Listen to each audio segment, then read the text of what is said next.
Hace poco leía la noticia de un famoso criminal que violó y asesinó a más de 30 niñas y adolescentes a lo largo de toda su vida y fue condenado a la pena capital, a la pena de muerte, pero antes de morir, un pastor que tiene este ministerio en prisión le predicó a Cristo y el criminal grabó un video pidiendo perdón a los familiares de los inocentes, un video póstumo porque se vio después que él ya fue ejecutado, ¿no? Y aún después de ser ejecutado, la mayoría lo seguía viendo como un monstruo y no aceptaban que se había convertido a Cristo en prisión. Y lo más sorprendente es que gran parte del pueblo cristiano expresó en las redes frases como que Dios me perdone, pero tipos así no tienen perdón, no le creo nada, no es creíble, a lo mejor se arrepintió porque sabía que se iba a morir, otro dijo lo bueno es que hay un criminal menos respirando. Y la gran pregunta que surge es, ¿hay alguien que esté más allá de toda posibilidad de perdón? O sea, ¿hay alguien que cruce la última frontera de la dignidad humana y no merezca el perdón? Yo creo que a todos nos pasa que cuando consideramos que nos han hecho algún mal, podemos fabricar un centenar de razones en contra del perdón o de no tener que perdonar, ¿no? Decimos, necesita aprender una lección, no quiero premiar un comportamiento irresponsable, lo voy a dejar que sufra un poco, le va a venir bien, necesita aprender que las acciones tienen sus consecuencias, yo fui el ofendido, no me toca a mí dar el primer paso y mucho menos perdonar si no me están pidiendo perdón. ¿Cómo lo voy a perdonar si ni siquiera está arrepentido el tipo o la mujer? Así que podemos argumentar de aquí hasta el final de los tiempos hasta que nos cae la moneda, que a los que amamos a Dios o a los que decimos amar a Dios, se nos ha ordenado perdonar por ser hijos de un Dios que perdona. Pero solo el perdón puede detener el ciclo de la culpa y el dolor. Solo el perdón puede romper la cadena de la falta de gracia. Entonces, en el Nuevo Testamento, la palabra griega más usada para hablar acerca del perdón literalmente significa liberar, salir corriendo, librarse de una atadura. Pero siempre es más fácil admitir que el perdón es injusto. Y a lo mejor lo es cuando nos hicieron daño. Yo sé que hay mucha gente del otro lado diciendo, pero Dante, vos no te imaginás lo que a mí me hicieron, la infidelidad, el maltrato, hay mamás que lloran a sus hijas porque su esposo cometió un femicidio. Yo sé que hay cosas espantosas, abusos sexuales de niños. Entonces, el tema de todo eso es que la palabra resentimiento, expresa lo que sucede si el ciclo se sigue repitiendo sin interrupción en tu corazón, en nuestro corazón, en nuestra mente. Resentimiento literalmente significa sentir otra vez, ¿no? El sentimiento se aferra al pasado, lo vuelve a vivir una y otra vez, y arranca la piel nueva para que la herida nunca se sane. O sea que cuando se empieza a sanar, el resentimiento arranca esa piel para que vuelva a supurar la herida. Y este esquema comenzó en la primera pareja en el huerto. Yo digo siempre, la cantidad de discusiones que deben haber tenido Adán y Eva en el transcurso de sus 900 años de vida. Porque uno puede decir, bueno, vivieron 90 años, 80 años. Yo tenía mis abuelos que a los 90 años ya no hablaban, se ladraban. Porque decían, hace 70 años que aguanto a este viejo. Imagínense 900 años. Yo imagino a Eva diciendo, vos comiste el fruto, y Adán, pero vos me lo diste. Imagino que hasta viejos por ahí se seguirían echándose la culpa, ¿no? Esto no empezó ahora. Hay dos novelas que ilustran este esquema, pero en un escenario más moderno. Uno es el famoso libro escrito por el premio Nobel, El amor en los tiempos del cólera, que lo escribe el gran Gabo, Gabriel García Márquez, y él cuenta en ese libro justamente acerca de un matrimonio que se desintegra por un jabón, por una pastilla de jabón. La esposa mantenía la casa en orden, dice la historia, la novela, y eso incluía la provisión de toallas, de que no falte nunca papel higiénico, jabón en el baño. Y un día se le olvidó a la señora reemplazar el jabón, descuido que su esposo mencionó, y lo exageró un poquito, ¿no? Como son todos los varones. Me estuve bañando durante casi una semana sin jabón, dijo. En vez de decir, falta jabón, ya vino con el reclamo. Y ella lo negó rotundamente. Y aunque era cierto que se le había olvidado, era el orgullo de ella que estaba en juego y no quiso retractarse. Y la novela de Márquez cuenta que durante los 7 meses siguientes durmieron en cuartos separados, comieron en silencio. Aún después, siendo, dice la historia, unos plácidos ancianos, escribe García Márquez, tenían mucho cuidado de no mencionar el tema del jabón, porque las heridas sanadas apenas podían comenzar a sangrar de nuevo, como si se las hubiesen infligido el día anterior. Uno dice, ¿cómo es posible que un jabón eche a perder un matrimonio? Bueno, no era el jabón en sí, era que ninguno de los dos cónyuges estaba dispuesto a decir, basta, esto no va a seguir así, no puede seguir así, perdoname. Entonces el perdón siempre ofrece una vía de salida. Y si no tomamos esa vía, permanecemos atados a las personas a las que no podemos perdonar. Permanecemos encadenados a esa gente. El no perdonar nos aprisiona en el pasado. Yo una vez oí a un rabino inmigrante que hizo una declaración asombrosa. Bueno, no lo oí, lo leí, pero fue transcrito de una conferencia, de un sermón que él dio. Él dijo, antes de salir de Alemania rumbo a los Estados Unidos tuve que perdonar a Hitler, porque no quería traer a Hitler dentro de mí y que Hitler conociera esta nueva patria. Porque él sabía que si no perdonaba traía todo el odio, o llevaba todo el odio donde iría. Entonces no perdonamos para cumplir una ley de moralidad. Lo hacemos por nuestro propio bien, porque la principal persona sanada por el perdón es la que perdona. Cuando perdonamos de verdad, ponemos en libertad a un prisionero y después descubrimos que ese prisionero que liberamos somos nosotros mismos. Empezamos a ser libres cuando perdonamos. Hay un autor que llama al perdón un proceso de cirugía espiritual. Porque cuando perdonamos a alguien estamos separando el daño de la persona que lo cometió, de la persona que lo hizo. Es como que hacemos una dicotomía. Desconectamos a esa persona de la mala acción. Porque uno siempre tiende a identificar inseparablemente a la persona con el daño o el dolor que nos causó. ¡Hey, mi ex marido lo que me hizo! La loca de mi suegra. ¡Hey, fulano de tal! El consuelo aquel. Siempre estigmatizamos a la persona con el daño que nos hizo. Y al perdonar a esa persona, le cambiamos esa identidad, ¿no? Hace unos años yo leí la novela y después, obviamente, vi la adaptación al cine de la novela gráfica V de Vendetta, que le pertenece al sello DC Comics.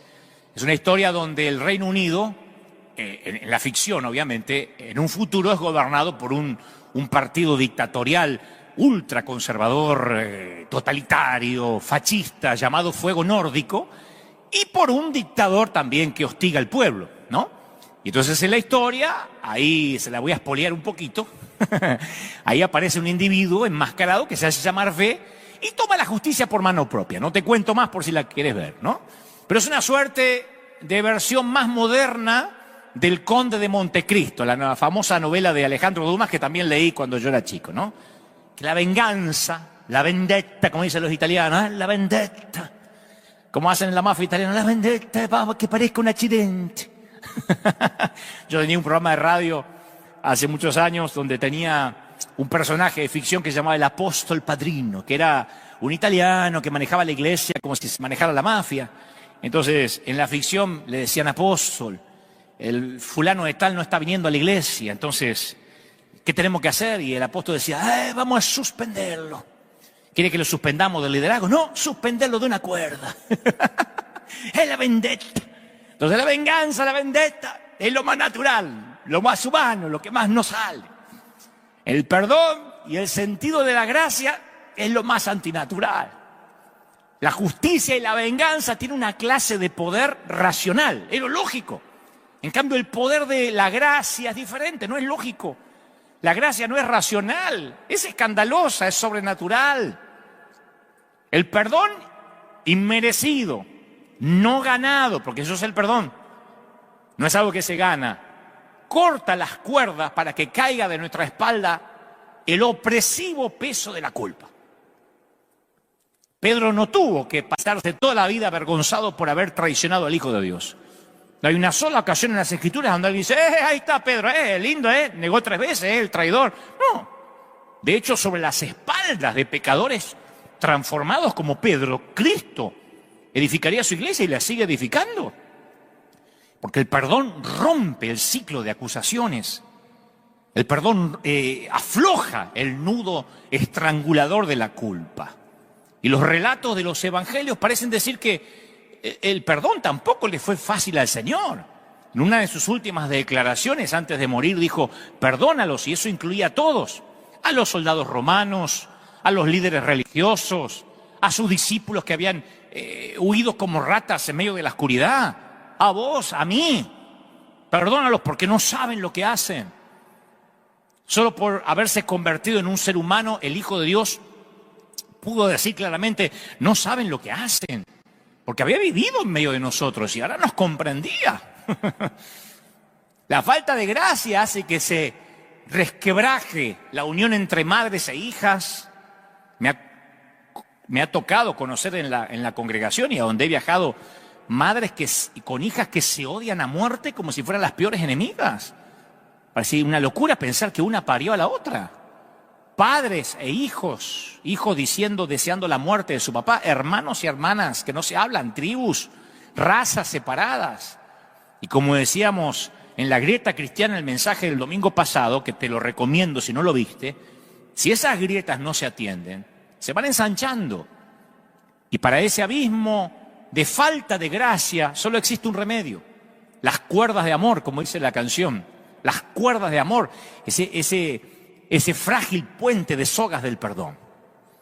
Un relato del Génesis que a mí siempre, no sé si me llamó la atención, pero me llenó de preguntas, de interrogantes desde que era chico, capta ese sentimiento complejo de lo que es el perdón. Porque yo no te voy a predicar hoy del perdón, decir, hay que perdonar y se acabó. Pero yo sé que hay mucho dolor.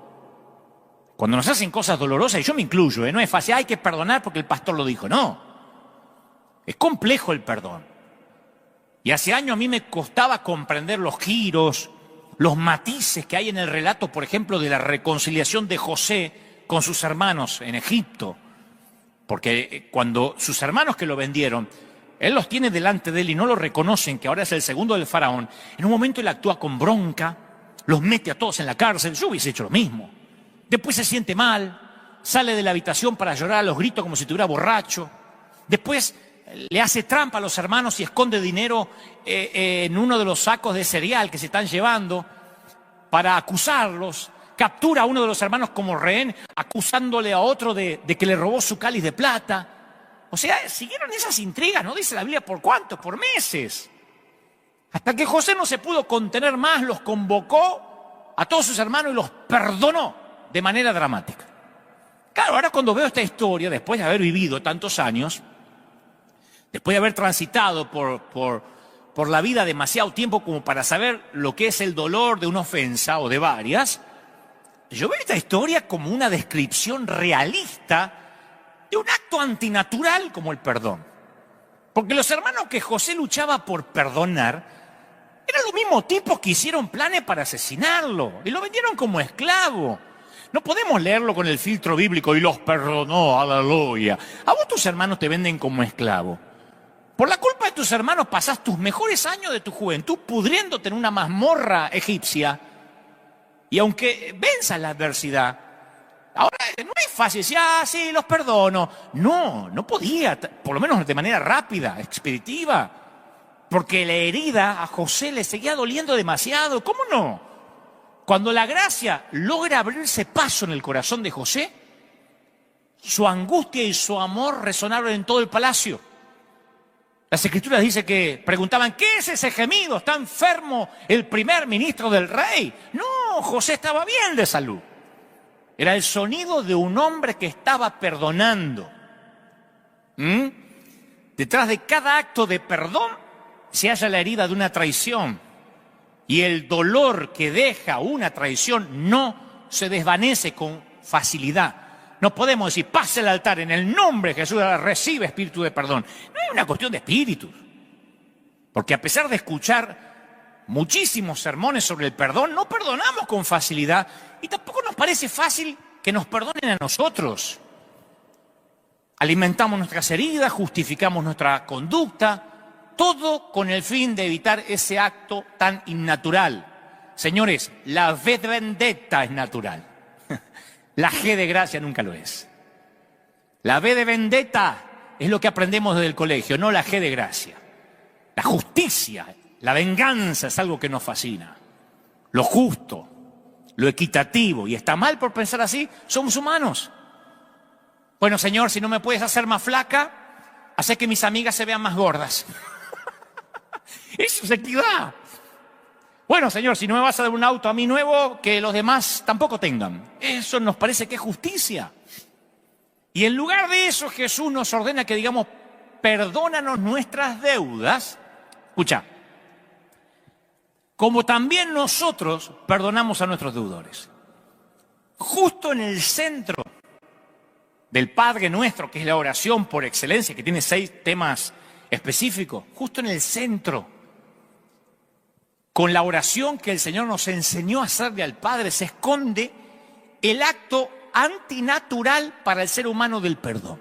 Y escucha esto, no hay palabra, escucha, no hay palabra en ningún otro idioma que encierre, por lo menos mi criterio, un mayor temor que la palabra ahí como, que aparece en esa cláusula.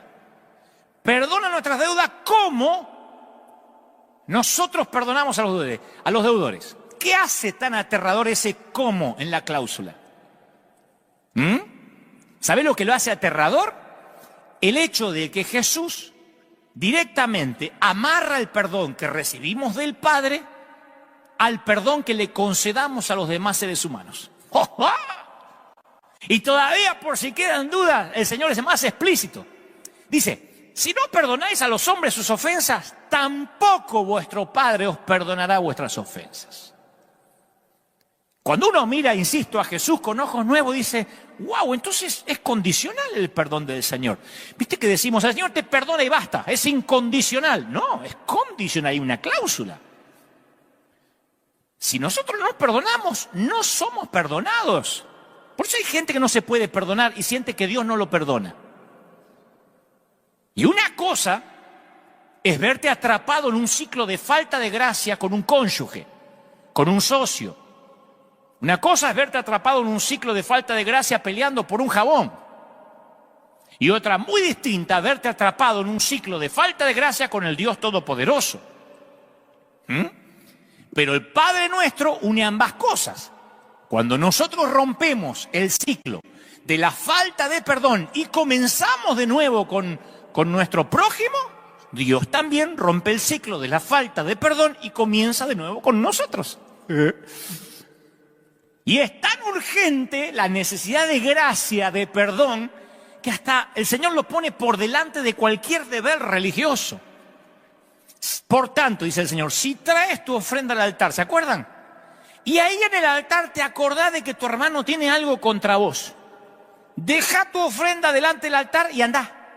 Reconciliate primero con tu hermano y entonces vení y presenta tu ofrenda. Me gusta que no dice que se la lleve, que la deje. A ver si después no se arregla con el hermano y no trae más la ofrenda. Dejá la ofrenda acá. Andá y arreglá y después la presenta. Me gusta eso. La parábola del siervo que no perdonó termina con una escena en la cual el amo lo entrega a los carceleros para que lo torturen. Y dice el Señor, porque nosotros decimos, ay, el Señor es tan dulce para hablar en las parábolas, el que ahí estaba entregado para que los carceleros lo torturen al tipo. Y el Señor dijo, así también mi Padre Celestial va a hacer con vosotros si no perdonáis de todo corazón, te perdono. Te perdono, ojalá que te agarre un tumor. No es así. Si perdonáis de todo corazón, cada uno a sus hermanos sus ofensas, dice Jesús. Yo habría deseado que estas palabras no estuvieran en la Biblia, pero están. Y salieron de los labios del mismo Cristo. Entonces, Dios, en primera instancia, nos consideró, nos confirió, nos concedió una responsabilidad terrible. Al negarle el perdón a los demás, estamos decidiendo que no son dignos del perdón de Dios y por lo tanto no lo somos nosotros tampoco.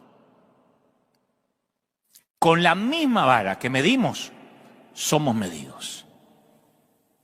De alguna forma misteriosa, el perdón divino depende de nosotros. No dice, si orás por perdón mucho y haces mucho ayuno, el Señor te va a perdonar. Esto es casi una ley natural, una ley espiritual que se transforma en una ley natural. Así como la ley de gravedad, tiro esto, se cae, funciona, como la siembra y la cosecha. Esto es igual. Quiero que Dios me perdone, no me tengo que poner a orar para lograr que Dios me perdone. Tengo que perdonar. Así como yo hago, Dios lo va a hacer conmigo. Es una cláusula. Ahora, ya es bastante duro perdonar a unos hermanos malvados, como lo hizo José. Porque después todos son familia, es tu sangre, por ahí todos vivimos eso. Y bueno, invitar a la arpía de la cuñada a la Navidad, para que se siente ahí, no le hablo en toda la noche, pero que venga, total es sangre. Pero perdonar a nuestros enemigos, a la banda de delincuentes del barrio, perdonar a los que promueven el aborto, perdonar a los pedófilos, perdonar al predicador hereje, perdonar al apóstol de la prosperidad. Es difícil. Perdonar al líder que te maldijo los hijos y la familia por haber salido de su cobertura apostólica, al pastor que te discriminó cuando quedaste embarazada de soltera, pero después tapó el embarazo de la novia de su propio hijo. Sin embargo, la palabra perdón contiene la palabra don, que es un regalo. Y al igual que la gracia, el perdón tiene la escandalosa cualidad de ser inmerecido, no ganado, injusto, arbitrario, parcial. Ahora, ¿por qué nos exige Dios un acto antinatural así que desafía todos nuestros instintos primarios como seres humanos? ¿Qué hace tan importante el perdón que lo convierte en algo central para nuestra fe? Y bueno, los evangelios, uno no tiene que ir demasiado a la escatología profunda. Uno va a los evangelios y nos dan una respuesta teológica a la pregunta sobre por qué Dios nos ordena perdonar. Porque así es Él. Cuando Jesús expresó por primera vez el mandato, amad a vuestros enemigos, le añade una explicación. Le dice, para que seáis hijos de vuestro Padre que está en los cielos, que hace salir el sol sobre malos y buenos, que hace llover sobre justos e injustos. ¿Te querés parecer a Dios? Bueno, empezá a amar a los que se merecen el sol y a los que no, a los que se merecen la lluvia y a los que no. Cualquiera puede amar a sus amigos y parientes, dijo Jesús. ¿No hacen también así los gentiles? Entonces los hijos del Padre fueron llamados, o fuimos llamados, a una ley superior. Que nos parezcamos a ese Padre que perdona. ¿Tiene sentido? Hemos sido llamados a ser como Dios, a manifestar en nosotros ese aroma de familia. En nuestra familia se perdona, punto. ¿Por qué? Porque somos hijos de Dios. Acá en esta familia se perdona. Porque ese es el estilo de la familia del Señor. Y ahí me viene otra vez a la mente la parábola del siervo que no perdonó. El Señor contó que este siervo tenía todo derecho a molestarse porque su consiervo le debía un poco de dinero. Y según las leyes romanas, tenía derecho de meterlo en la cárcel. Y Jesús no puso en tela de juicio sobre lo que el siervo había perdido, lo que le debían, sino que comparó esta pérdida con la de su Señor, que le acababa de perdonar a él varios millones de dólares o de pesos. Entonces, solo la experiencia de ser perdonado es lo que nos hace posible perdonar.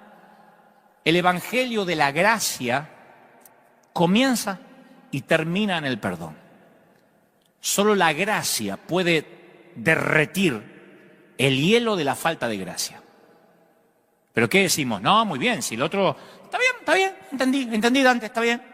Si el otro está arrepentido y me pide perdón, yo lo voy a perdonar. Entonces sí voy a ceder. Y eso tampoco es lo que dice el Señor, porque convertimos el perdón en una ley de reciprocidad. Y eso no va a funcionar nunca. Porque ambos, el herido y el que cometió la falta, decimos, el otro es el que tiene que dar el primer paso. Y después y si da el primer paso, encima lo voy a vigilar como el FBI para ver si la otra persona muestra alguna señal de que realmente fue un arrepentimiento sincero. Si puedo ver alguna pista que realmente me manifieste que está arrepentido. Porque nos fascina la V de vendetta y no la G de gracia. Nos encanta la V de venganza. Romper el ciclo de la falta de gracia significa tomar la iniciativa. Alguien tiene que escuchar esto y esto va para alguien. En lugar de esperar a que el otro dé el primer paso, lo tenemos que dar nosotros, desafiando la ley natural de la equidad. En el centro de las parábolas de Jesús sobre la gracia se halla un Dios que toma la iniciativa para acercarse a nosotros. Todas las parábolas es un Dios que se acerca a nosotros. Los que dicen, hay que buscar a Dios. La Biblia es Dios buscando al hombre, no al revés. Este es un libro de Dios buscando al hombre, de un padre enfermo de amor que corre a encontrarse con el pródigo. Este es un libro que muestra a un señor que cancela una deuda demasiado grande porque su siervo no se la puede pagar. No es que su siervo le dijo, cancelame la deuda. El amo decide hacerlo. Este es un libro donde encuentra que un patrón le paga a los obreros de la última hora lo mismo que trabajaron todo el día y que se partieron el lomo, lo mismo. El libro este cuenta que un hombre da un banquete y él sale por iniciativa propia o manda a la gente a las calles en busca de unos huéspedes que no se merecen serlo. Jesús fue el primero en romper la cadena de la falta de gracia. Pero a nosotros nos encanta la ley del talión. Ojo por ojo, diente por diente y todo el mundo va a quedar desdentado y ciego. Y el ojo por ojo le cierra, ¡bum!, de un portazo. Cierra de un portazo la puerta al perdón, a la gracia. Y decimos, pero ¿por qué yo tengo que dar el primer paso? Si yo fui el ofendido. Dante me está diciendo que yo tengo que ir a perdonar a ese desgraciado, a esa incircuncisa. Sí, porque lo natural y mi naturaleza humana, yo te entiendo, yo estoy igual. A mí mi naturaleza humana me dice que perdonar no es sabio, no es sano, no es justo, no es práctico, no es equitativo. ¿Cuántas veces hemos dicho, yo soy cristiano pero no estúpido? Yo soy cristiano pero no me van a tomar de tarado. Y entonces disfrazamos la falta de gracia con una frase más espiritual, porque nosotros siempre tenemos un tema de semántica, para que los pecados no suenen a pecado, ¿no? Acuérdense que nunca chismeamos, nos desahogamos en familia. Nunca criticamos ni odiamos, no comparto. Hay una más espiritualoide que esa, no tengo comunión. Che, no te hablas con fulano, no tengo comunión. Que es la manera espiritualoide de ocultar el rencor, el resentimiento, pero no hablas con tu papá, no tengo comunión. Porque la luz no tiene comunión con las tinieblas, pero si es tu propio padre, no tengo comunión. Y claro, el perdón exige de mí que ignore esa parte herida de mi corazón, que se siente adolorida y maltratada. Yo no estoy subestimándola, pero esa herida quiere mantener el control de la situación. Y además, esas heridas quieren poner unas cuantas condiciones entre mi persona y la persona que se me está pidiendo que la perdone. Un día descubrí esta exhortación del apóstol Pablo, que está metida ahí entre muchas otras exhortaciones de Romanos 12, donde dice, detesta el mal, ten gozo, vive en armonía, no seas presuntuoso. Y entonces aparece este versículo, dice, no venguéis por ustedes mismos, no venguéis por vosotros mismos. Amados míos, dejad lugar a la ira de Dios, porque escrito está, mía es la venganza, yo pagaré, dice el Señor. Cuando yo leí eso de Romanos 12, yo dije, por fin comprendí que el perdón es un acto de fe. Porque al perdonar a otra persona estoy confiando de que Dios es mejor que yo para hacer justicia. Al perdonar, renuncio a mi propio derecho de vendetta y dejo todos los problemas de equidad en manos de Dios para que Él los resuelva. Está bueno. O sea, dejo en sus manos la balanza que hará el equilibrio entre la justicia y la misericordia. Cuando José llegó al punto de perdonar a sus hermanos, el dolor no se le fue, no se le desapareció. Pero el tipo se desprendió de sus hombros la carga de ser un juez. Por eso salía, entraba, lloraba, porque no sabía cómo ajusticiarlos. Por un lado era la sangre, por otro lado les tenía bronca, por otro lado los amaba. Entonces un día se quitó esa carga. Dijo que el Señor se ocupe. Aunque el mal que me hayan hecho no va a desaparecer cuando perdono, por lo menos no me mantiene atrapado. Queda en manos de Dios, que sabe lo que hay que hacer. Yo no te digo que lo que te hizo tu ex va a desaparecer de las heridas que te causó. Pero por lo menos no estás más dependiendo de esas heridas. Dependiendo que tenés que ser juez. ¿Cómo castigar? ¿Qué castigo es suficiente? ¿Qué castigo te va a satisfacer? Por supuesto que dejarlo todo en las manos de Dios tiene un riesgo. De que Dios no trate a la persona como yo querría que la trate, ¿no? A nosotros nos gusta. A mí me acuerdo que yo conocía a uno que decía, como dice la Biblia, siéntate en el umbral de tu puerta y verás pasar el cadáver de tu enemigo. ¿A dónde dice eso? En Fariseos 4:5, ¿dónde lo dice? Pero le gustaba la frase y lo hizo bíblico. No es así. Como Dios trate a quien nos hirió, a lo mejor no nos gusta, porque acordate que el profeta Jonás se resintió con Dios porque Dios fue más misericordioso de lo que él creía que se merecían los ninivitas. Yo nunca he encontrado que sea fácil perdonar. Yo no te hablo del umbral del hombre que perdona todo, porque las injusticias de las que me quejo permanecen y las heridas siguen causándome dolor. Y yo tengo que acercarme una y otra vez para entregarle ese residuo de lo que creía haberle entregado un tiempo antes. Y lo hago porque le entrego a Jesús las cargas, porque le entrego mi dolor, porque Jesús establece una clara conexión. Dios a Dante le va a perdonar sus deudas a medida que Dante perdona a sus deudores. O sea, ¿qué me lo tienen que poner con manzanita para que entienda? Porque acá no es que, bueno, es según la interpretación, lo dijo clarito, y hasta lo oramos en el Padre Nuestro sin pensar, perdona nuestras deudas como yo perdono a los deudores. Y si alguna vez oraste el Padre Nuestro sin pensar, Dios se mata a risa diciendo, ¿cómo vos perdonás a quién? Si vivís enfermo de rencor y querés que yo te perdone. El cese de las hostilidades entre los humanos depende de un cese de las hostilidades con Dios y viceversa. La grieta no la cierra Dios, ¿eh? Por más que te mates orando que Dios une a tu familia, la grieta no la va a cerrar Dios porque Él no la abrió. La grieta la cerramos nosotros. Y si seguimos siendo dispensadores de culpa y rencor, dudo mucho que vayamos a alcanzar al mundo con un mensaje de gracia.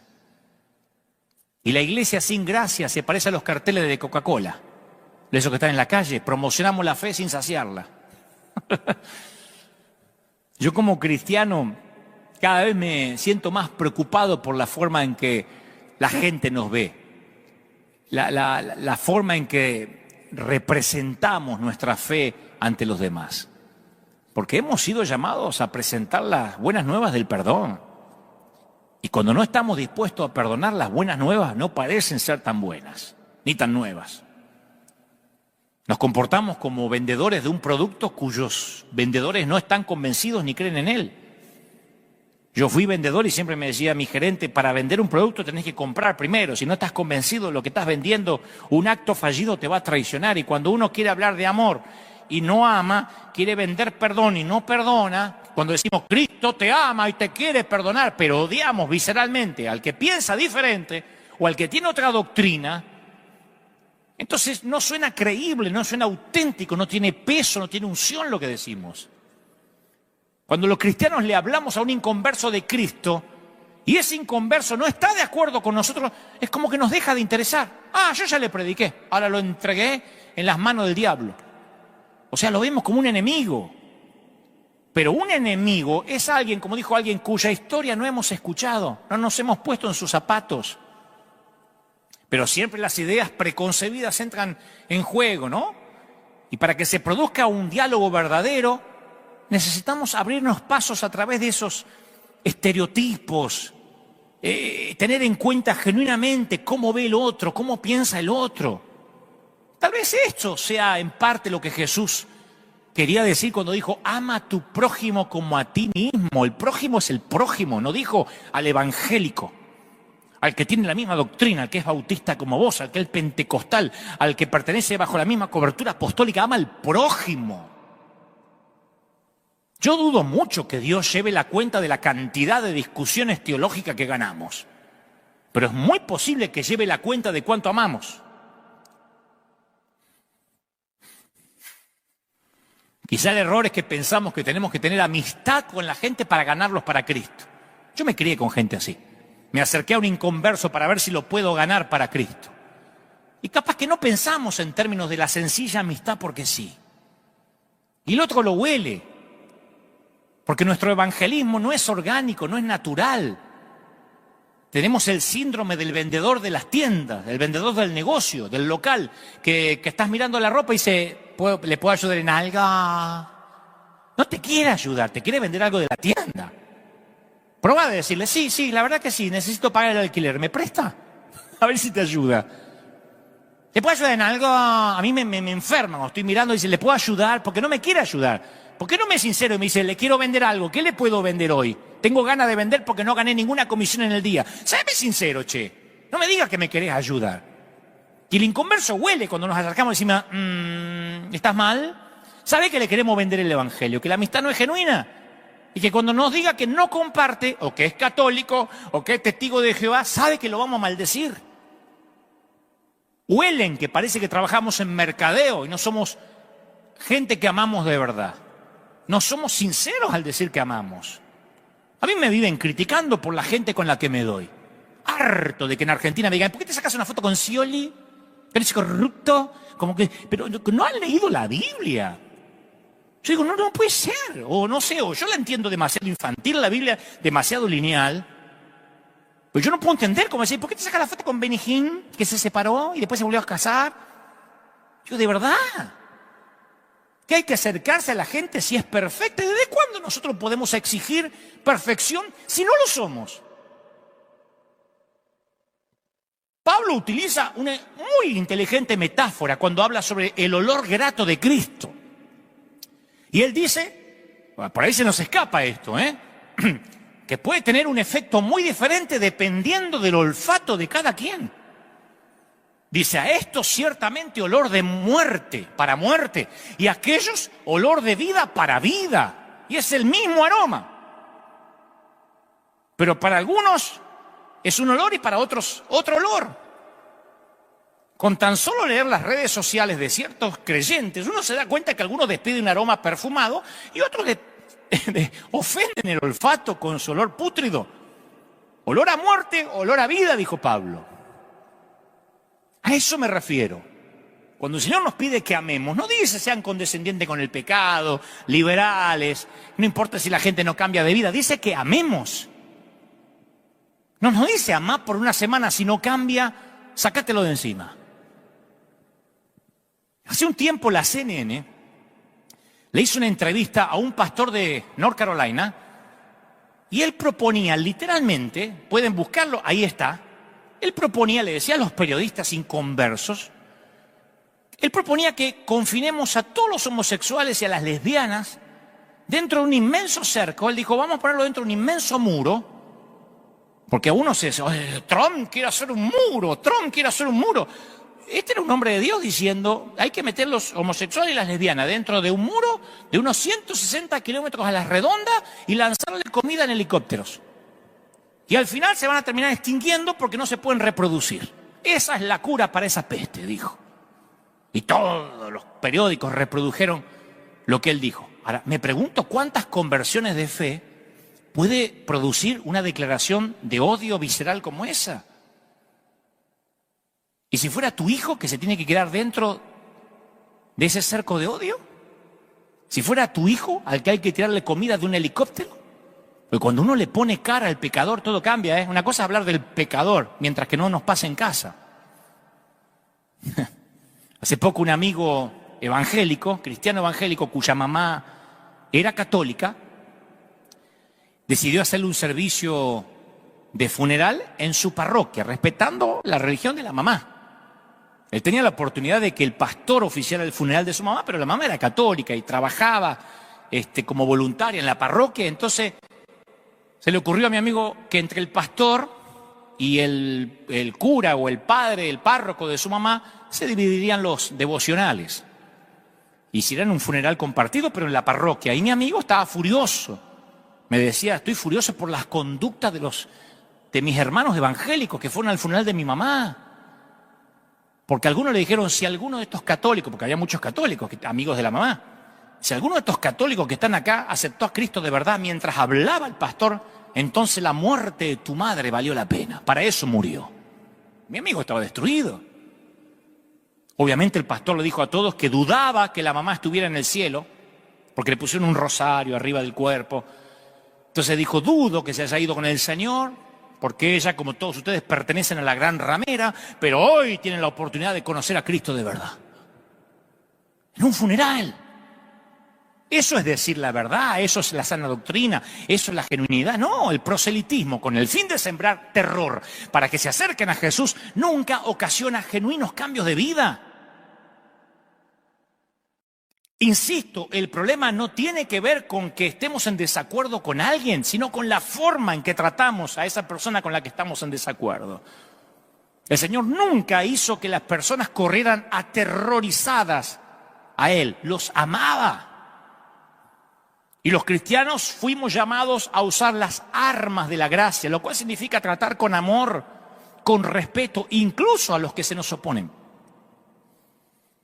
Jesús vino del Padre, lleno de gracia y verdad, escribió Juan. Yo pienso que en la Iglesia hemos trabajado incansablemente en la parte de la fórmula que se refiere a la verdad.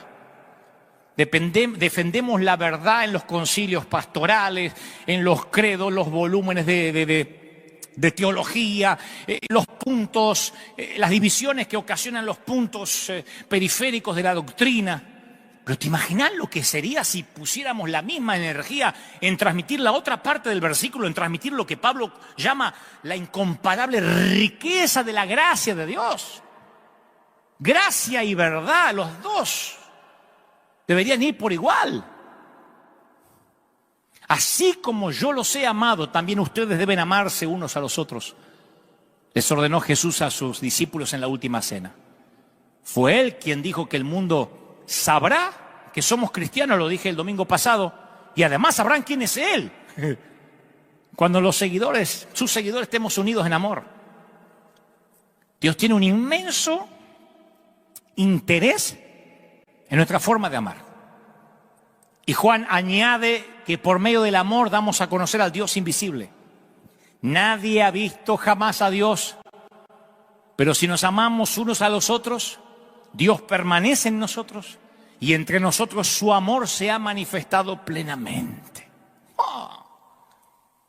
Para probar hasta qué punto sabemos amar, tenemos que preguntarnos algo sencillito, un test sorpresa, como decía mi maestra, prueba sorpresa, saquen una hoja.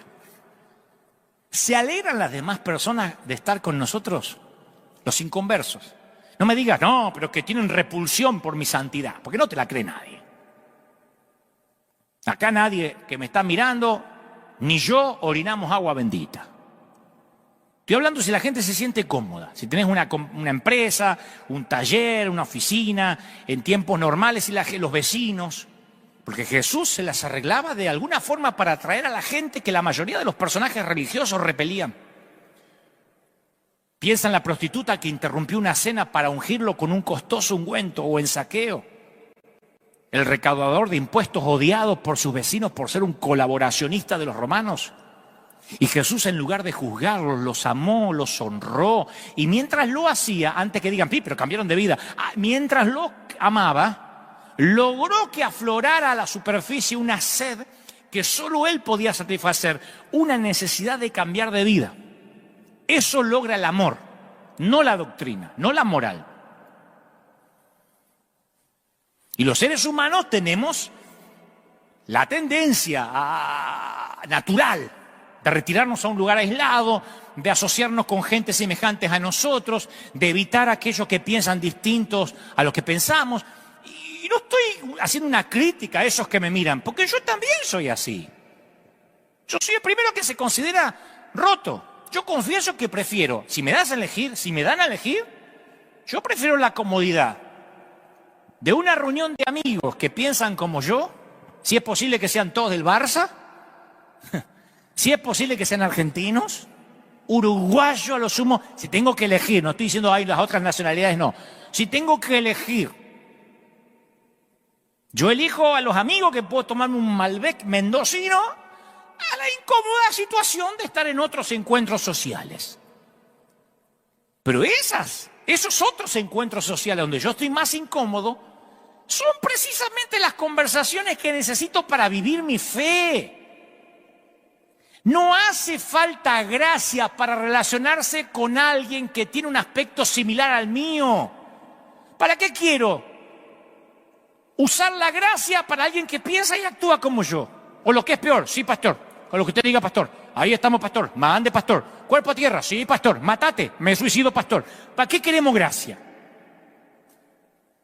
Dentro del templo todos somos espirituales. El gran desafío del cristiano consiste en ver la imagen de Dios en alguien que no está hecho a nuestra imagen. Lo voy a decir otra vez. El gran desafío de nosotros los cristianos consiste en ver la imagen de Dios en alguien que no está hecho a nuestra imagen. ¿Cómo nos cuesta ver a Dios en alguien que se viste diferente? No vas a decir que esa loquita, cómo se pintorrajea la jeta, tiene a Dios. ¿Por qué? Porque no se viste amargada como vos. No vas a decir que ese con los aros que tiene y el pelo como se los paró, ese está lleno de Cristo, ese no tiene santidad. ¿Por qué? Porque la santidad la hace el corte de pelo. Embromate por tener al mismo peluquero antiguo de siempre. En un mandato que no aparece en ninguna otra religión, Jesús nos ordena que no solo amemos a los extranjeros, no en ninguna otra religión es esto, solo el Señor. Dice que no solo amemos a los extranjeros y a los pecadores, sino también a los que son directamente nuestros adversarios. Y mientras más amemos, y mientras más indignas nos parezcan las personas a las que amamos, más nos vamos a parecer a Dios, el cual al fin y al cabo ama a criaturas como nosotros, que no nos merecemos que nos ame. El otro día estaba leyendo que el primer mártir, un discípulo llamado Esteban, fue la primera víctima mortal del terrorismo dirigido contra los seguidores de Jesús. No sé si sabés lo que Esteban oró entre piedra y piedra, ¡paf! ¡paf! ¡paf! ¿Sabés lo que oró? Pero no es que se apartó a orar. Entre piedra y piedra, entre canto rodado y canto rodado. ¿Sabés lo que oró Esteban? Señor, no tomes en cuenta este pecado. ¡Pah! Y lo mataba. Pidió que Dios no tomara en cuenta ese pecado. A mí me tirás una piedra y yo estoy pidiendo que Dios te tire una roca. Satanás, creyente pero no estúpido. Este dijo, no tomes en cuenta su pecado. Y más tarde Saulo, que participó en ese apedreamiento activamente, tuvo un encuentro con Jesús en una visión, se arrepintió y fue el gran Pablo. Pregunto, ¿se habría encontrado Saulo con Jesús si Esteban no hubiese orado por sus enemigos? ¿Quién fue el evangelista de Saulo? Decimos, el Señor en persona que le salió a su encuentro. Yo creo que alguien oró por él antes de eso. Esteban. Si hubiese dicho a Esteban, condénalos a todos estos, consúmelos por apedrearme, tal vez Saulo no hubiese conocido a Dios. Digo, amen a sus enemigos y oren por quienes los persiguen, dijo el Señor en el Sermón del Monte. Yo me pregunto, ¿por qué el Señor daría una orden tan extravagante? Y Él mismo nos da la respuesta, porque el Señor nunca deja nada librado al azar o a la especulación. Dijo, para que sean hijos de su Padre que está en el cielo. El que hace que salga el sol sobre malos, sobre buenos, que llueva sobre justos y sobre injustos. Ahora, yo quiero que me prestes atención. Yo sé que me aguantaste hasta ahora, pero prestame atención porque quiero hablarte unos minutitos cortitos sobre algo que a mí me voló la cabeza. Esta semana me voló la cabeza, no es algo que Dios me reveló hace 30 años, esta semana. Por eso uno siempre que mira la Biblia con ojos nuevos y con la ayuda del Espíritu Santo, con el discernimiento del Espíritu Santo, Dios nos puede hablar porque la palabra está viva. Déjame decirte algo sobre el sermón del monte, el sermón de la montaña. Porque lo que te voy a decir ahora capaz que es la revelación más guardada de todas las Escrituras y es la revelación del perdón. A mi humilde entender, si no entendemos el sermón de la montaña, dudo que entendamos alguna vez la gracia. Por primera vez Jesús dejó de lado las parábolas, él habla siempre con parábolas, y por primera vez ofrece a su auditorio una completa filosofía de vida, algo así como un candidato que revela su plataforma política. Ustedes quieren saber el perfil de Jesús, no vayan necesariamente a las parábolas, vayan al sermón de la montaña. Y todo lo que dijo, porque no es solamente bienaventurados los pobres, no. Todo lo que está semi-escondido en su mensaje nos deja boquiabiertos hasta la fecha. Escuchá.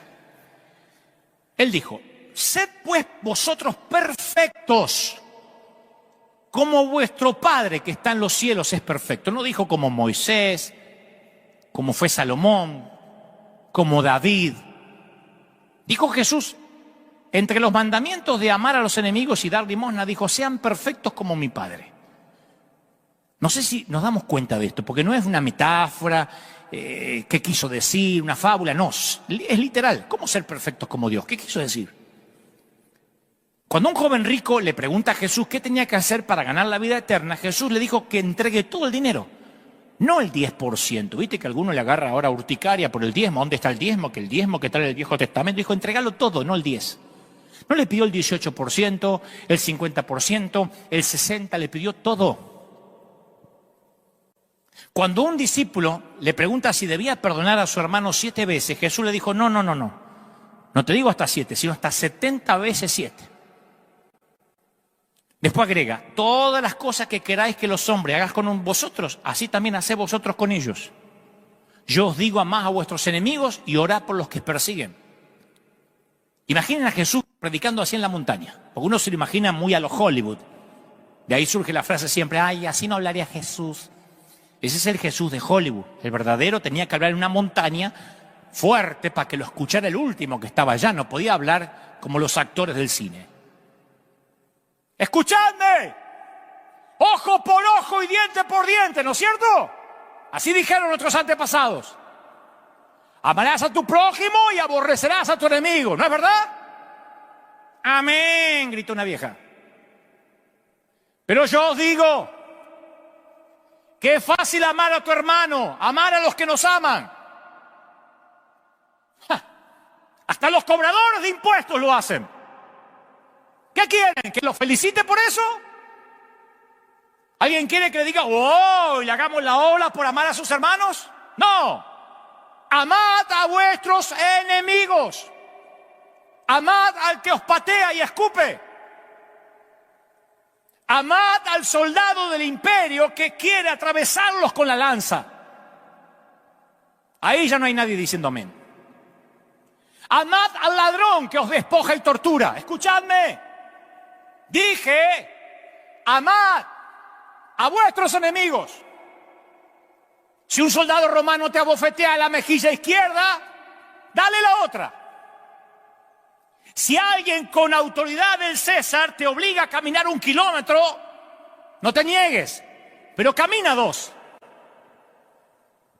Si alguien te roba el manto, dale también la camisa. Escuchadme. Yo os digo que es difícil seguirme.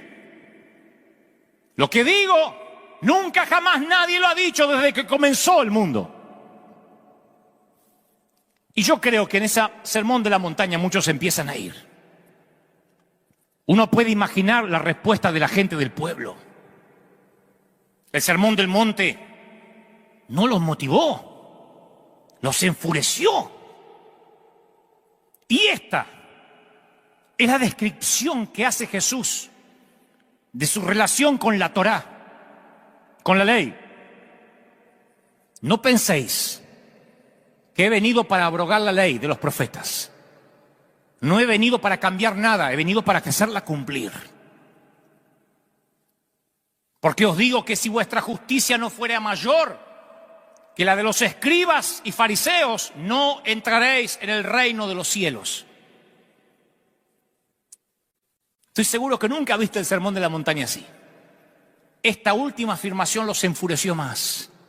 Algunos dicen, no, el Sermón del Monte fue maravilloso. No. Les digo que si no eran más perfectos que los escribas y fariseos, se irían al infierno. Y los escribas y fariseos competían entre sí. Habían dispensado la ley de Dios en 613 reglas, 248 mandamientos, 365 prohibiciones, reforzadas esas reglas con 1521 enmiendas. ¿Cómo competís con gente así?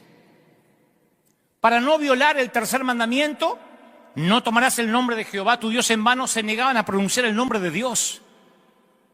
Para evitar la tentación sexual, habían introducido la práctica de bajar la cabeza para no ni siquiera mirar a una mujer. Algunos se reventaban la cabeza contra las paredes, los famosos judíos sangrantes.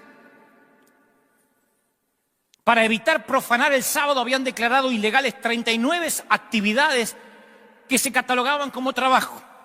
¿Cómo podía la justicia de una persona común que está escuchando el Sermón del Monte sobrepasar la de semejantes profesionales de la fe?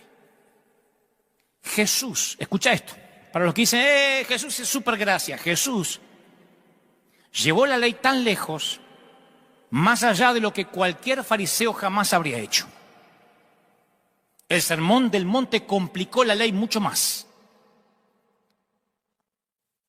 Jesús hizo imposible que alguien pudiera cumplir la ley y luego la mandó que la cumpliéramos. Jesús hizo imposible que alguien pueda cumplir la doctrina y después mandó que la cumplan. ¿Qué quería hacer el Señor? Mira algunos ejemplos. Todas las sociedades en la historia de la humanidad han tenido leyes contra el homicidio, pero ninguna sociedad ha establecido nada que se parezca a lo que dijo Jesús. Yo os digo que cualquiera que se enoja contra su hermano será culpable de juicio. Cualquiera que le diga a su hermano necio, fatuo, no, perro, falso profeta, apóstata, lobo rapaz, necio solamente, quedará expuesto al infierno con fuego. El que le dice necio a su hermano, yo crecí con un hermano mayor. ¿Cómo pueden convivir dos hermanos en una misma pieza, en una misma habitación, en la adolescencia, sin insultarse varias veces durante toda una vida? Así que yo me iba al infierno seguro con el Sermón del Monte. Todas las sociedades tienen tabúes contra la promiscuidad sexual. Pero ninguna sociedad ha propuesto jamás una regla tan estricta como la de Jesús. Cualquiera, ya saben de cuál es, ¿no? Cualquiera que mira a una mujer, esto fue en el Sermón del Monte, cualquiera que mira a una mujer para codiciarla, ya adulteró con ella en su corazón, ya te fuiste a la cama con ella. Por tanto, si tu ojo derecho te es ocasión de caer, y da la solución también, si tu ojo derecho te es ocasión de caer, sácalo, échalo de ti, porque es mejor que se te pierda uno de tus miembros y no que con todo tu cuerpo, que con los dos ojitos y la visión 20/20 te vayas directo al infierno. Mejor que como Andrea Bocelli te vayas al cielo. Yo he escuchado que hay sociedades que piden que castren a los violadores reincidentes, pero nunca escuché que se proponga algún tipo de mutilación facial por miradas lujuriosas. Divorcio. En la época de los fariseos se debatía acaloradamente cómo interpretar la ley de Moisés respecto al divorcio. Al esposo, en los tiempos de Jesús, le bastaba con decir 3 veces, te divorcio, te divorcio, te divorcio, para que el divorcio fuera firme, con que lo dijeras 3 veces. ¿Te imaginas si esto fuera así? La cantidad de divorciados que tendríamos. Algunos maridos dirían 50 veces te divorcio para estar recontra divorciado. Jesús dijo, yo os digo que el que repudia a su mujer, a no ser por causa de fornicación, hace que ella adultere.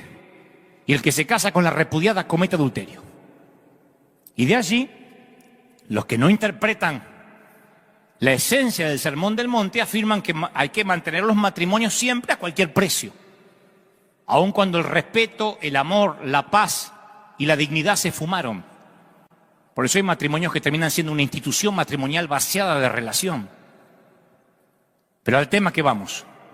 Por último, Jesús habló de la violencia. ¿Quién puede sobrevivir y cumplir lo que Jesús estableció? No resistáis al malo. A cualquiera que te hiera una mejilla, dale la otra. El que te quiera poner un pleito y quitarte la túnica, dale también la capa. Entonces, cuando yo examino estos estrictos mandamientos del Sermón del Monte, me pregunto, ¿cómo hago para cumplirlos? ¿Están ahí? ¿Qué espera Jesús? ¿Que yo le dé limosna a cuantos mendigos se me cruzan en el camino? ¿Cómo haces si vivís en Argentina, en Venezuela? ¿Cobras tu sueldo? Y desde que llegás, o tu salario, desde que salís de la fábrica hasta que llegás a tu casa, te quedas sin sueldo, porque según el Señor no tenés que dejar ningún mendigo sin darle algo. ¿Tendría que tirar mi tele para evitar tentaciones lujuriosas? Eso hacíamos, ¿se acuerdan? El cajón del diablo lo tirábamos al río. ¿Cómo aplico esos ideales éticos en mi vida cotidiana?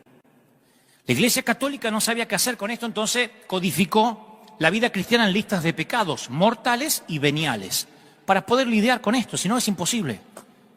Martín Lutero, del lado protestante, él interpretó el Sermón del Monte de otra manera. Él dijo, no, es que hay que dar al César lo que es del César y a Dios lo que es de Dios.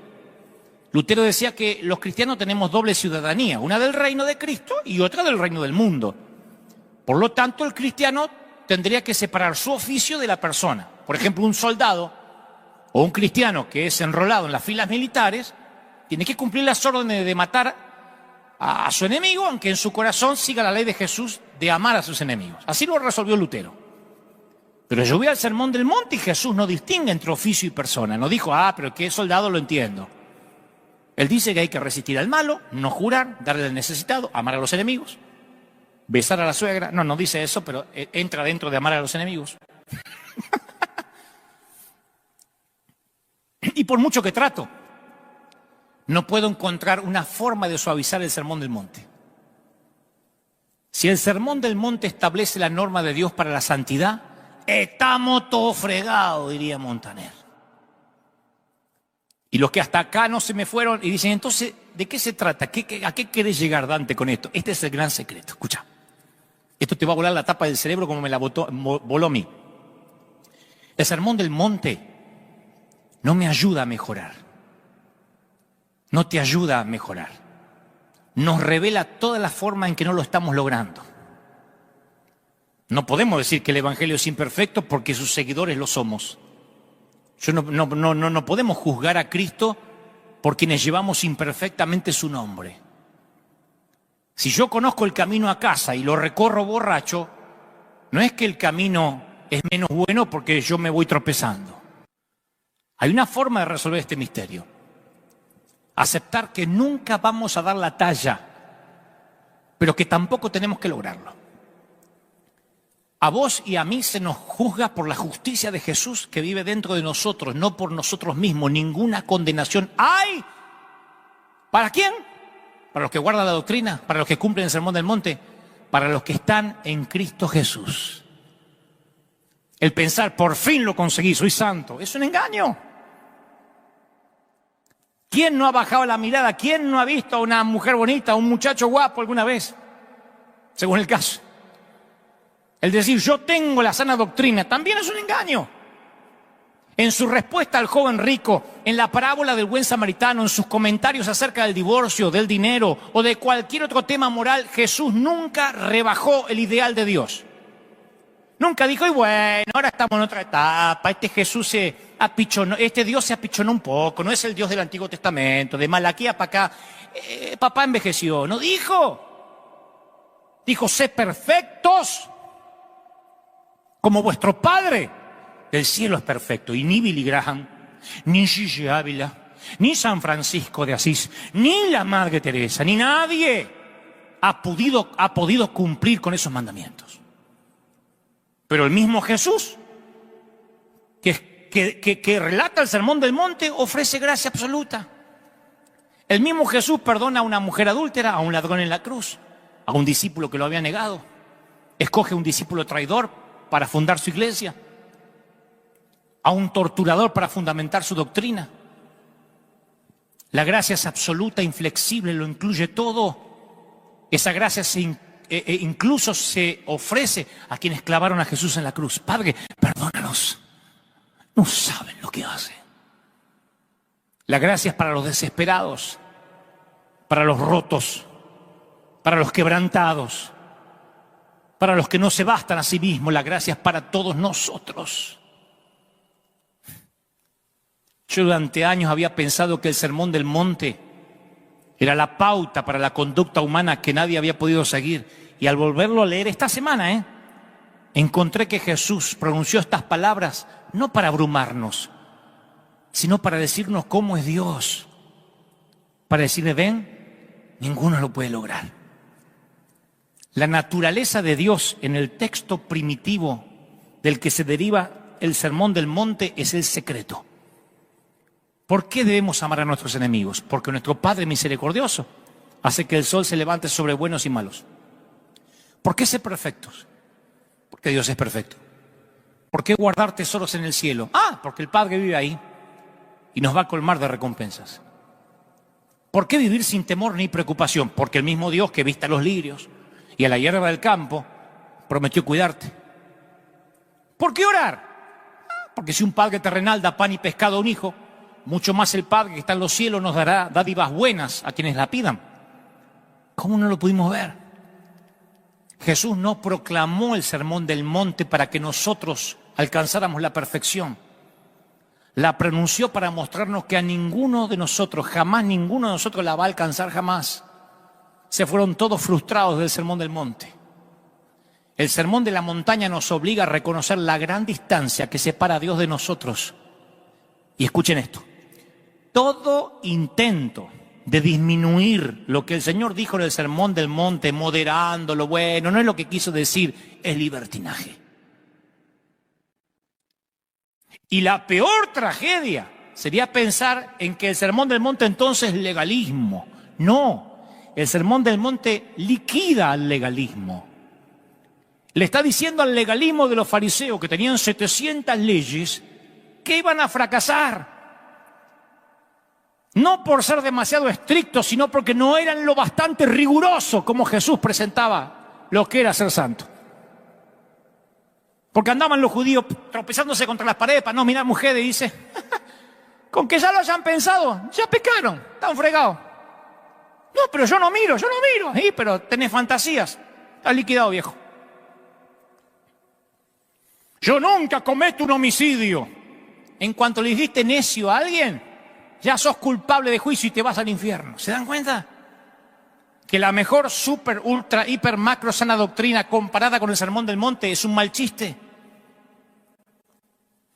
Viendo esto, ¿de verdad alguien puede creer que porque a una mujer no le dejen cortar el cabello o teñirse o depilarse va a alcanzar la perfección de Jesús? ¿De verdad? El Sermón del Monte demuestra que delante de Dios somos todos iguales. Asesinos y violentos, adúlteros y lujuriosos, ladrones y codiciosos. Todos estamos desesperados y de hecho este es el único estado adecuado para que el ser humano conozca a Dios. El Sermón del Monte venía con trampa. Él les dijo, ¿quieren perfección y fariseos? Yo les hablaré de perfección. ¿Quieren que les hable de sana doctrina? ¿Cuántas leyes tienen? ¿Cuántas? ¿Cuántas van? ¿1000? Patrañas. Ya pecaron en su corazón. ¿Diezman? ¿Del eneldo, del comino? ¿Diezman todo? No, vendan todo. Todo el dinero, no el 10%. ¿A dónde quedan los que diezman?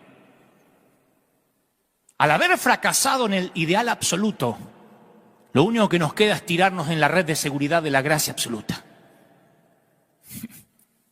Yo no creo eso de lo que la mayoría de la gente de la iglesia cree como crecimiento espiritual. Estoy creciendo espiritualmente, porque el crecimiento espiritual, y lo digo como autocrítica, se transformó en una industria, en un sistema, en una serie de fórmulas, de programas de entrenamiento, que prometen producir madurez, profundidad, si venís al encuentro, al contraencuentro, si tenés una cédula y tus 12 y tu segundo nivel y el cuarto nivel y que te llegue a tus 120.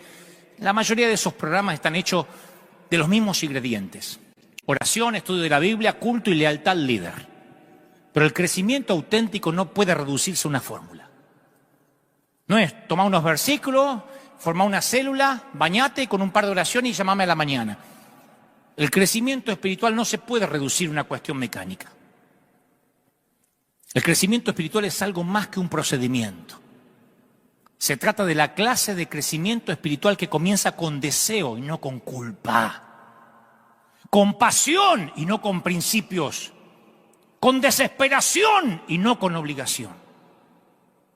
El crecimiento verdadero espiritual prospera en medio de nuestros problemas y no en su ausencia, no en la ausencia de problemas. Mi querido, el crecimiento espiritual ocurre en las trincheras de la vida, no en el templo. Podemos hablar de amor todo lo que querramos, pero amando a los fáciles de amar no es como aprendemos el amor. Fracasando, equivocándonos, aprendemos. Jesús le dio a Pedro una gran enseñanza de traición y de arrogancia, pero Pedro no lo entendió hasta que traicionó a Jesús. ¿Qué aprendió Pedro con su fracaso? Aprendió madurez. Comprendió lo que Jesús decía. Fíjese Judas. ¿Quién le pone Judas al hijo hoy en día? Nadie, desapareció el nombre. Ningún padre desea ponerle el nombre de traidor más famoso de la historia. Pero déjame que defienda a Judas un poquito. Jesús lo escogió después de una larga noche de oración, ¿eh? No era un espía. No lo mandó Roma. Jesús oró. Y si yo pienso que Judas es una porquería, es ser un endemoniado, estoy poniendo en tela de juicio quien lo escogió. Jesús oró toda la noche y entre ellos escogió a Judas. En la última cena se sentó en un lugar de honor cerca de Jesús. Voy a la Biblia y cuando Judas guió hasta el huerto a la turba dispuesta a linchar a Jesús, ¿saben cómo Jesús llamó a Judas? Le dijo amigo. Y Jesús no era de andar regalando palabritas, era de amigo. No sé cómo puede ser que Judas traicionó al Hijo de Dios. Pero antes de decir cómo puede ser, pienso en los otros 10 discípulos que abandonaron a Jesús en Getsemaní y salieron como ratas. Pienso en Pedro que jura, no conozco a este hombre cuando lo presionan. Entonces, señores, Judas no fue ni la primera ni la última persona que haya traicionado a Jesús, solo que fue la más famosa. Y no conozco otro contraste más marcado que el de Pedro y Judas, porque ambos tuvieron liderazgo dentro del grupo de los discípulos, ambos vieron las mismas cosas, ambos pasaron el mismo ciclo de esperanza, de temor. Cuando aumentaron los riesgos, ambos negaron al maestro, y ahí termina la semejanza. Escucha esto, Judas no estaba endemoniado, aunque dice que el diablo entró en él, no dice que se endemonió. Judas era un legalista. ¿Sabe por qué Judas murió? ¿Sabe por qué Judas se quitó la vida? Porque no quiso recibir lo que Jesús vino a ofrecerle. Porque como dije la vez pasada, en vez de correr a la cruz, corrió al templo y no encontró gracia. Cuando fracasó en su vano intento de santidad, se suicidó. Y hay muchos que se han suicidado espiritualmente queriendo seguir la sana doctrina. ¿Qué hizo Pedro humillado? Siempre receptivo al mensaje de gracia, porque él lo único que necesitaba era gracia, porque era un metepata. Pasó a dirigir un avivamiento en Jerusalén que no paró hasta Roma. Vos me estás diciendo, Dante, ¿estás alentando a la gente a fracasar para que crezca? No, estoy animando a la gente a crecer, lo cual significa que vas a fracasar. Escucha esto, no te lo va a decir ningún predicador. Te vas a caer y te vas a levantar. Y si no es por gracia, no vas a poder crecer. Vas a equivocarte, vas a tener pensamientos lujuriosos. Cientos y más de decisiones que tomes frente al altar van a conformar un crecimiento genuino, pero van a ser muchas decisiones, no una. Algunas decisiones te van a acercar a Dios, otras te van a alejar, pero todas van a contribuir a una relación profunda, con textura, con Dios. Durante mi adolescencia, yo tomé un montón de decisiones. De ser cristiano, de volver a ser cristiano, de reedificar mi vida en Dios, de rededicar mi reedificación y mi rededicación, de entrar a un servicio en tiempo completo, de tratar mejor a mis padres. Le di mis hormonas a Dios un montón de veces, se las volví a quitar porque las necesitaba, se las volví a entregar. Más de una vez me quería bautizar de vuelta a ver si la arreglaba. Y fui sincero en cada una de esas decisiones. Y aún así tuve éxito en actuar consecuentemente solo 2 o 3 días después del domingo. A mí los pasos al altar y las promesas de dedicación me duraban hasta el miércoles. Nunca llegué al jueves. Pero esos 3, 4 días ponían el fundamento para la decisión del domingo siguiente. Mi vida iba así. Y sigue siendo así, Pero yo no habría podido tomar la decisión siguiente si no hubiese tomado la anterior. Estaba creciendo. Estoy creciendo. Tomando una decisión a la vez.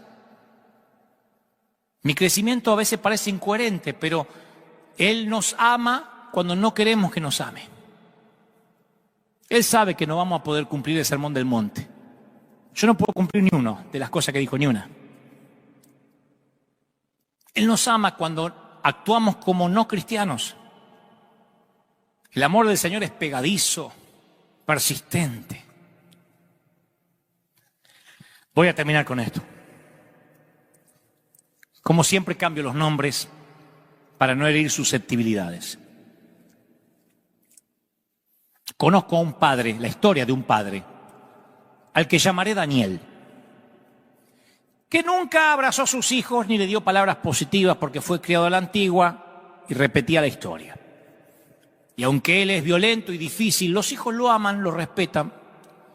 Pero papá, al igual que todos los papás, tiene sus cuotas de defecto. Y toda su vida Daniel, este papá, ha estado luchando con los demonios de su infancia, porque no le fue fácil su infancia tampoco. Con su propio padre que nunca estaba satisfecho con él. Y Daniel y su hijo menor, al cual voy a llamar Junior, tienen una relación estrecha que comienza a desintegrarse de a poco a medida que el hijo va creciendo, a medida que Junior va creciendo y se va dando cuenta de cómo es el padre. Bueno, una tarde, Daniel entra a su casa tambaleando por el alcohol y comienza a abusar físicamente de su esposa.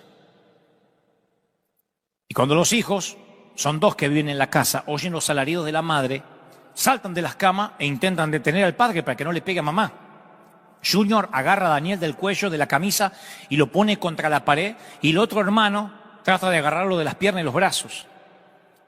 Y cuando los gritos y el llanto se apagan, Daniel se tambalea hacia atrás y en medio de la borrachera se da cuenta que llegó a un punto de destruir su matrimonio y su familia. Y humillado y enojado se aparta de la familia y sale de un portazo. Y más tarde, cuando los hijos se tranquilizan en la cama, Junior encuentra a su mamá parada en la entrada de la casa. Será tarde. La mamá le dice, me estoy empezando a preocupar. Tu padre por ahí está en problemas.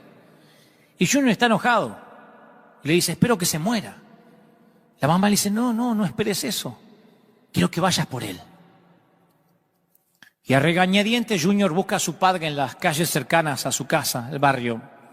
Lo conocía bastante. Y encuentra a su padre Daniel desplomado debajo de un árbol, musitando un triste diálogo imaginario con su padre muerto. Llorando le dice, papá, soy un desastre como siempre me lo dijiste. No pude ni formar una familia. Y el hijo, cuando oye las palabras lacrimosas de su papá, comienza a entender por qué él es como es. Finalmente Daniel se tira sobre el pasto, llorando. Su hijo se agacha para levantarlo y dice, vamos papá, te llevo a casa. Creo que ahora te entiendo. Y cuando levanta a su papá borracho, le dice, te amo papá. Y Daniel, su papá, lo empuja. Y camina tambaleante cruzando el parque. Y Junior, al principio enojado, pero continúa diciendo, te amo papá, te amo. No me trates de detener porque te amo. Y Daniel trata de escaparse de su hijo, pero Junior comienza a hacer círculos alrededor y lo provoca. Te amo, papá. Vamos, papá, te amo. Atrévete a detenerme, te amo, papá. Y cuando Daniel tiene claro que no puede escapar o alejarse del amor de su hijo, Junior lo sostiene fuerte y lo lleva a casa. Y Daniel está enojado debido al amor incondicional, implacable y testarudo de su hijo.